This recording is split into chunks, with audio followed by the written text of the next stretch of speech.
Hey guys, सो पिछली video में जैसा कि मैंने जिक्र किया था कि नेक्स्ट वीडियो में मैं ये डिस्कस करूँगा कि आप लोगों को अगर जर्मनी में मास्टर या बैचलर के प्रोग्राम ढूंढने हों तो एग्जैक्टली किस तरह से आप ढूंढ सकते हैं। पिछली वीडियो में हमने थोड़ी सी यूनिवर्सिटीज़ के बारे में बात की थी कि कैसे चूज़ किया जाए, और उसमें हमने TU यानी टेक्निकल यूनिवर्सिटीज़ की थोड़ी बात की थी और हॉक्सशूलर यूनिवर्सिटीज़ की बात की थी। इसके अलावा थोड़ा सा प्राइवेट यूनिवर्सिटीज़ के बारे में भी डिस्कस किया था। और अब जो है, और इसके अलावा हमने थोड़ा सा शहरों के लिहाज से भी बात की थी। ठीक है, इस वीडियो में मैं डाड का, जिसका मैंने पिछली बार भी जिक्र किया था कि वो एक गवर्नमेंट लेवल की डेटाबेस है जहाँ पे सारी की सारी यूनिवर्सिटी के जितने भी डिफरेंट फील्ड के प्रोग्राम्स होते हैं वो सब उसका डेटाबेस है बेसिकली डाड। तो आज हम थोड़ा सा उस पर देखते हैं कि आप कैसे प्रोग्राम्स सर्च कर सकते हैं डाट की वेबसाइट पे। मैं सिर्फ आसानी के लिए फ़ोन पे वीडियो बना रहा हूँ, लेकिन मैं रेकमेंड ये करूँगा कि आप जो है लैपटॉप यूज़ करें इस चीज़ के लिए। और सबसे पहले अपना ब्राउज़र खोल लें, चाहे वो क्रोम हो या दूसरा कोई ब्राउज़र हो। ठीक है, मैं सफारी खोल रहा हूँ उस पर। इस पे अब हम जो है सबसे पहले गूगल पे गए और गूगल पे हमने जो DAAD डाड इसको हमने सर्च कर लेना है। तो अब यहाँ पे सबसे पहला ही जो लिंक है वो dart.de का है। ठीक है, अब इसमें ये इंटरनेशनल प्रोग्राम्स वाला जो लिंक है इसको खोलना है। आप डायरेक्टली यहाँ से भी जा सकते हैं। अगर ये शो ना हो रहा हो तो आप इस वेबसाइट पे क्लिक करें, ये हमारे पास खुल गई। अब ये जो तीन यहाँ पे लाइंस आ रही हैं, अच्छा अगर लैंग्वेज आपके पास ये इंग्लिश ना सेलेक्ट हुई हो, आपको ये जर्मन लैंग्वेज में नज़र आ रहा हो, तो आप ये DE की बजाय EN पे क्लिक कर लें। EN is English. अच्छा, फिर हम जो है इन तीन लाइंस पे जाएंगे और यहाँ पे स्टडी एंड रिसर्च जो ये पहला वाला है इसको क्लिक करेंगे। अब स्क्रॉल डाउन करके इसको क्रॉस कर दें अगर ये खुलता है। ये international program, international online programs है, इसको तो छोड़ ही दें। ये सॉरी, इंटरनेशनल प्रोग्राम्स जो लिखा हुआ है इस पे जाएंगे। अब यहाँ पे जो हमारे पास ये तीन फील्ड्स आ रही हैं, ये सबसे इम्पोर्टेंट है। कोर्स टाइप इसमें क्या क्या है, क्या आप बैचलर्स के लिए अप्लाई के प्रोग्राम्स ढूंढना चाह रहे हैं, मास्टर्स के या PhD के, या दूसरे कोई प्रिपरेशन कोर्स हैं, लैंग्वेज कोर्सेज हैं। और ये आप देख सकते हैं कि टोटल कितने अवेलेबल कोर्सेज मौजूद हैं इस वक्त। सो फॉर एग्ज़ाम्पल ये जो मास्टर डिग्री है इसके 1600 तकरीबन कोर्सेज डिफरेंट यूनिवर्सिटीज़ में अवेलेबल हैं। ठीक है, तो लेट्स से हम मास्टर्स के लिए ढूंढना चाहते हैं, तो हमने इसमें मास्टर्स को टैप कर देना है। ये हमने सेलेक्ट कर लिया, उसको वापस बंद कर दिया। लैंग्वेज, अच्छा ये सबसे ज़्यादा ज़रूरी है कि अगर आप चाहते हैं कि आपको इंग्लिश लैंग्वेज वाले प्रोग्राम्स मिल सकें, तो आप देखें कि मास्टर्स के ज़्यादा प्रोग्राम अब जो है इंग्लिश में ही ऑफ़र हो रहे हैं। तकरीबन 1400 प्रोग्राम्स ऐसे हैं जो इंग्लिश में हैं, और जर्मन वाले मास्टर्स से 43 हैं, जर्मन प्लस इंग्लिश वाले मास्टर्स 79 हैं। दूसरी लैंग्वेजेस में भी हैं, लेकिन खैर हम यहाँ पे इंग्लिश ओनली सेलेक्ट कर लेते हैं। इसको भी बंद कर दिया। अब फील्ड ऑफ स्टडी में आपके पास यहाँ पे डिफरेंट ऑप्शंस हैं। जब मैंने फील्ड ऑफ स्टडी को किया तो ये इंजीनियरिंग के कोर्सेज़ हैं। जो लोग इसमें जाना चाहते हैं अपना बिज़नेस से रिलेटेड, उनका आई थिंक इसमें भी हो सकता है, law, economics and social sciences में। बाकी मेडिसिन के भी कोर्सेज हैं यहाँ पे। ठीक है, और जो लोग आर्ट वगैरह में इंटरेस्टेड हों उसके लिए आर्ट थ्योरी है। इसके अलावा जो बेसिकली साइंस की फील्ड्स में हैं, चाहे वो बायोलॉजी को स्टडी करना चाहते हो, किसी भी बायोलॉजिकल फील्ड हो, या केमिस्ट्री, या जो है मतलब इससे रिलेटेड जो भी इस तरह की फील्ड्स हैं साइंस से रिलेटेड, ठीक है ना, मैथमेटिक्स और नेचुरल साइंसेस, फिज़िक्स वगैरह, तो वो जो है फिर वो मैथमेटिक्स एंड नेचुरल साइंसेस में। सो लेट्स से हम इसी में जाना चाहते हैं, ठीक है, मैथमेटिक्स एंड नेचुरल साइंसेस। तो हमने इस पे टैप कर दिया और उसके बाद अब ये हमें दिखा रहा है कि 688 प्रोग्राम्स अवेलेबल हैं। So let's just press this button here, just search. अब यहाँ पे हमें मज़ीद कुछ और फ़िल्टर्स मिल सकते हैं। हमने 3 तो ये सिलेक्ट किए हुए हैं, देखिए आप यहाँ पे लिखा हुआ है। मास्टर्स डिग्री के हम देख रहे हैं, मैथमेटिक्स नेचुरल साइंसेस के देख रहे हैं और इंग्लिश ओनली वाले देख रहे हैं। अब यहाँ पे आप अगर आप देखें ये लिखा हुआ है show more filters. So let's click this, tap this. तो अब यहाँ पे अगर हम थोड़ा सा और नीचे जाएं तो एक ये चीज़ सबसे ज़्यादा इम्पोर्टेंट आपको सेलेक्ट करनी होगी, ट्यूशन फ़ीस, ठीक है। क्योंकि अगर आप ये सिलेक्ट नहीं करेंगे तो आपको पेड वाले प्रोग्राम्स जिसकी यानी काफ़ी ज़्यादा फ़ीस होती है वो प्रोग्राम्स भी दिखाने लग जाएगा। तो हम इस पर क्लिक करते हैं और इसको हम सिलेक्ट कर लेते हैं ये वाला नो फीस।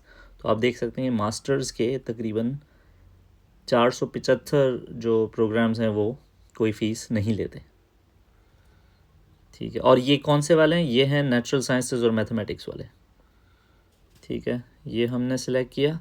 अब हमारे पास ये चारों इम्पोर्टेंट फ़िल्टर्स सिलेक्ट हो गए। अच्छा, अब इसमें अगर आप देखें तो इसमें थोड़े बिज़नेस से रिलेटेड भी कोर्सेज आ रहे हैं, जो ये एक्चुरियल एंड फाइनेंशियल मैथमेटिक्स, मतलब इस पर फोकस जो है मैथमेटिक्स पे होगा लेकिन ये थोड़ा बिज़नेस रिलेटेड मैथमेटिक्स होगी, ठीक है। अब ये एक और मैथमेटिक्स रिलेटेड आ रहा है, एडवांस इन कंप्यूटेशनल मैथमेटिक्स, ठीक है, advanced computational methods in civil engineering, ठीक है। और इस तरह से काफ़ी सारे आप देख सकते हैं कि ये ज़्यादातर मैथमेटिक्स से रिलेटेड आ रहे हैं। अब जो है एआई और रोबोटिक्स से रिलेटेड भी कोर्सेज आ गए, ठीक है। अगर आप कोई स्पेसिफिक चीज़ ढूंढना चाहते हैं, लेट्स से आप फिज़िक्स या जेनेटिक्स में, ठीक है, जेनेटिक्स में ढूंढना चाहते हैं तो आप यहाँ पे सबसे ऊपर जाके ये जो सर्च जहाँ पे हमने कुछ नहीं लिखा था यहाँ पे आप जेनेटिक्स लिख दें, ठीक है। अब देखते हैं कि कितने कोर्सेज हमारे पास आ रहे हैं। तो अभी सिर्फ हमारे पास जेनेटिक्स से रिलेटेड 3 रिज़ल्ट आ रहे हैं, ठीक है। उसमें एक ये मास्टर्स डिग्री है genetics and biology of ageing and regeneration, ठीक है, ये यूनिवर्सिटी ऑफ कोलोन में है और इसके शहर का नाम भी लिखा हुआ है। इसी तरह से दूसरा जो कोर्स है ये मॉलिक्यूलर एंड सेलुलर बायोलॉजी का है, ठीक है, ये मिंशन यानी म्यूनिख में है। और ये LMU मैंने जो यूनिवर्सिटी का जिक्र किया था, one of the top universities है ये, ठीक है। और इसके अलावा ये एक एर्लांगन एक शहर है, ठीक है। तो एर्लांगन ये इसमें यूनिवर्सिटी है, ये FAU एर्लांगन न्यूरनबर्ग। तो फ़िलहाल सिर्फ 3 आ रहे हैं, ठीक है। हम लेट से जो है फ़िज़िक्स में देखना चाहते हैं,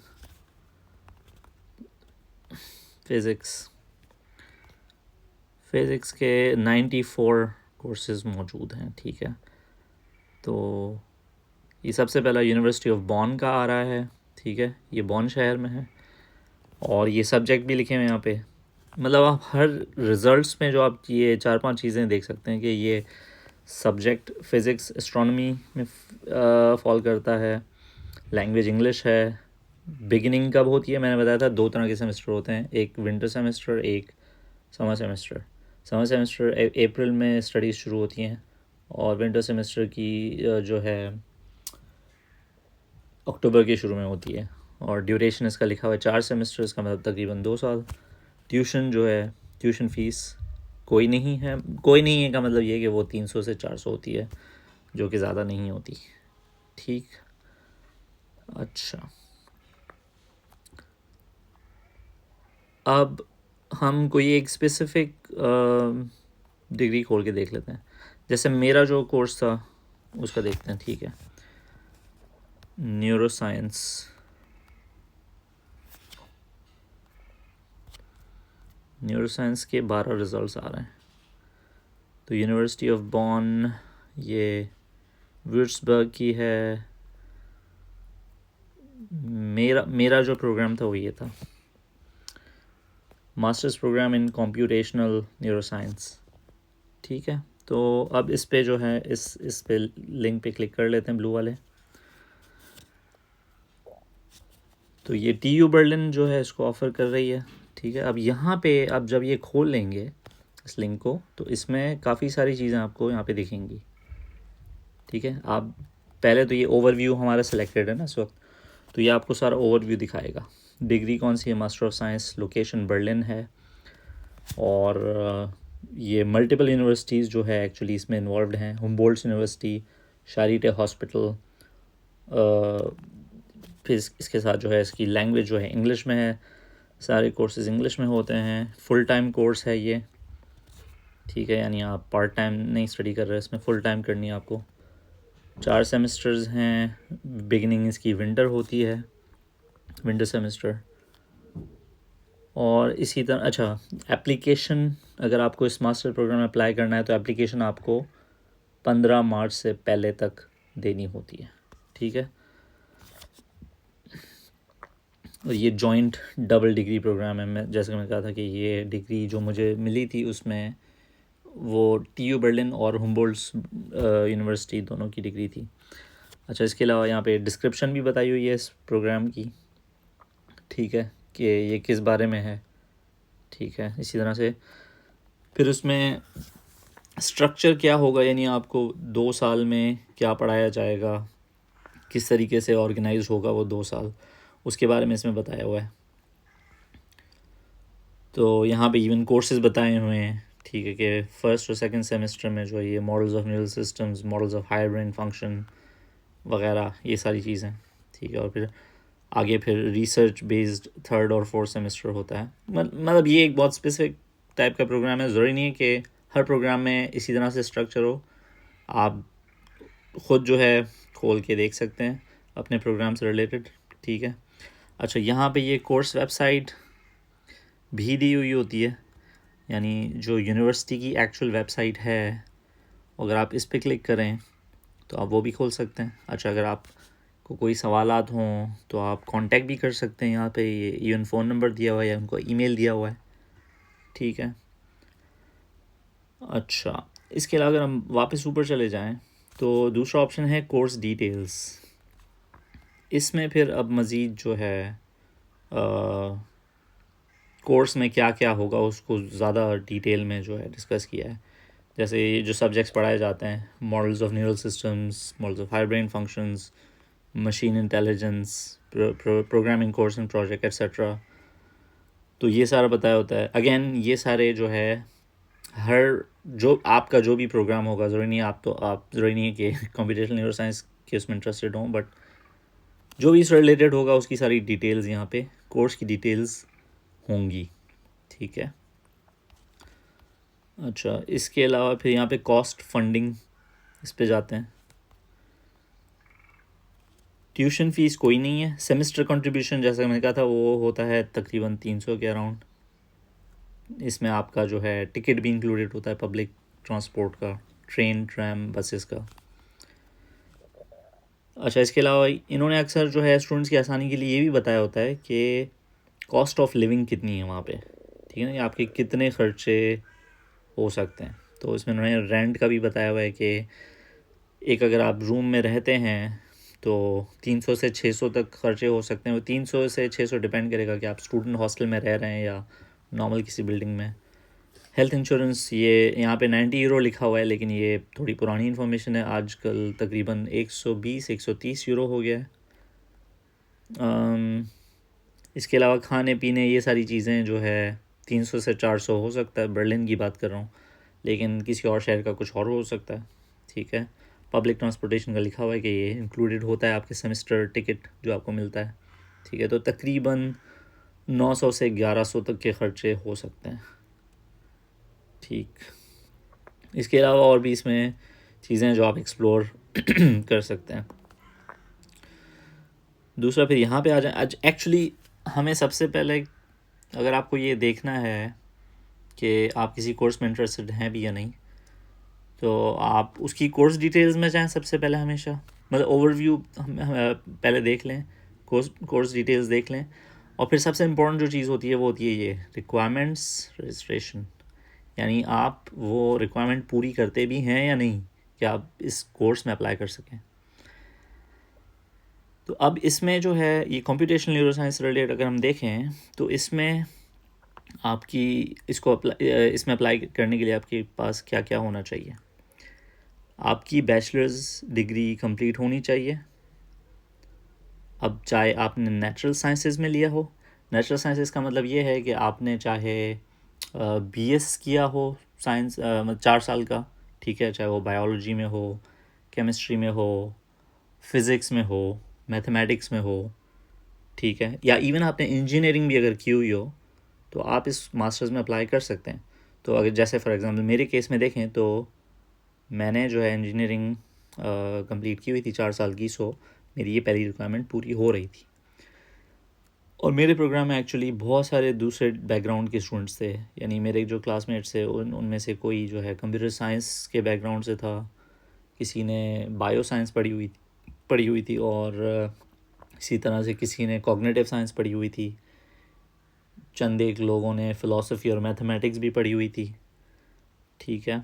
अच्छा, दूसरी इम्पॉर्टेंट रिक्वायरमेंट क्या है कि आपके पास सफिशेंट मैथमेटिकल नॉलेज होनी चाहिए इस प्रोग्राम के लिए, ठीक है। ये ज़रूरी नहीं है कि आप जिस प्रोग्राम में देख रहे होंगे तो वहाँ पे रिक्वायरमेंट्स कुछ और हो सकती हैं, लेकिन मैं बस one by one go through करना चाहता हूँ, ठीक है, कि आपको ये एक एक रिक्वायरमेंट पढ़ना बहुत ज़रूरी है। सो फॉर एग्ज़ाम्पल इस प्रोग्राम के लिए, कंप्यूटेशनल न्यूरो साइंस के लिए, आपके पास मैथमेटिकल नॉलेज होना ज़रूरी है, तकरीबन 24 क्रेडिट पॉइंट्स।